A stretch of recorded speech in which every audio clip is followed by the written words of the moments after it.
But what we have here is an opportunity to explore what I sometimes refer to as shapes with this particular piece of music, which is so motivic. And you can see here the basic motivic idea, as well as numerous expansions and truncations. Here's the head in a very basic form.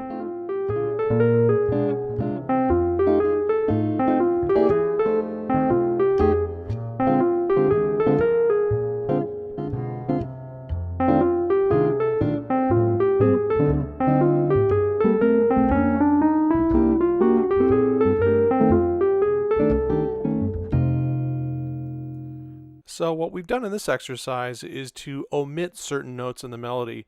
These are represented by ghost notes or X notes, and you can see here that we've got these note heads occurring roughly half the time during the melody.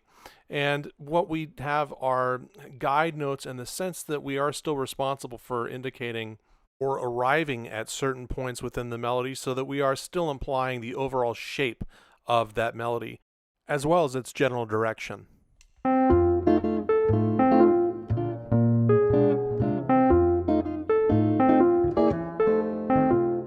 So what we're listening to right now clearly are just the first couple notes and last couple notes of each melodic phrase.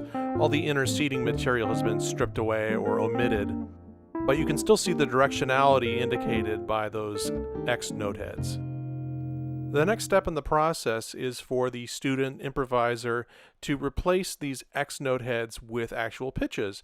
And again, these pitches are maintaining the overall directionality or shape of the motives.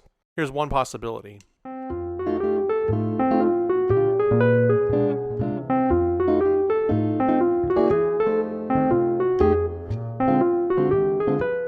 In this particular instance, we get a lot of augmented seconds and chromaticism, especially towards the end. Again, this is just one possible interpretation. The next step in this exercise is to invert the melody or to play it upside down. And you can see that notated here. And a few little caveats. You'll notice that some of the chord symbols have been changed. For example, we have sus chords owing to the natural 4 in the melody.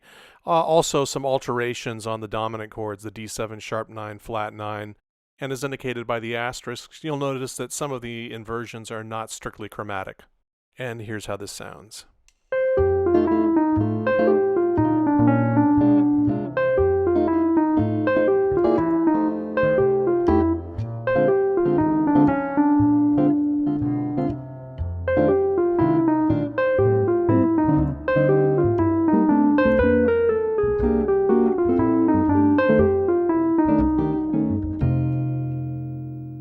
And as we did earlier, we once again can take away or strip away some of the middle notes of each phrase, leaving us with only the first and last couple notes of each phrase.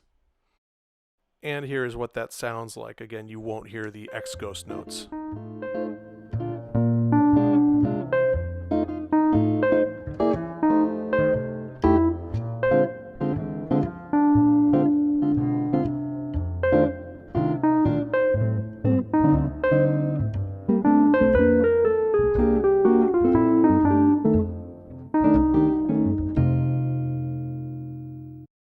Here again is one possible interpretation of the melody, replacing those X notes with real pitches, and we end up with some chromaticism again, but we are preserving the shape and direction of this inverted melody.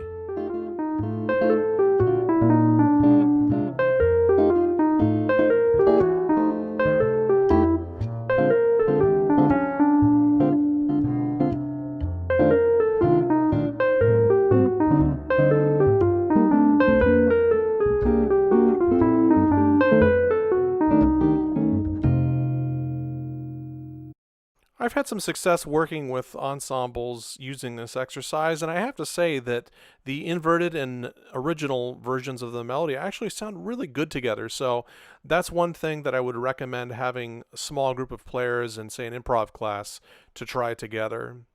I'd also recommend that the ensemble trade 4s or maybe even 2s later on with the soloist. I think it's a really great way to internalize the blues form. I'd also consider having the ensemble trade fours with a drummer who might end up playing some sort of double time feel, or perhaps go into a different feel altogether, a Latin feel, for example. Also, there is a lyric out there for this tune, so that's certainly an incentive and a motivation to keep your vocal improvisers involved.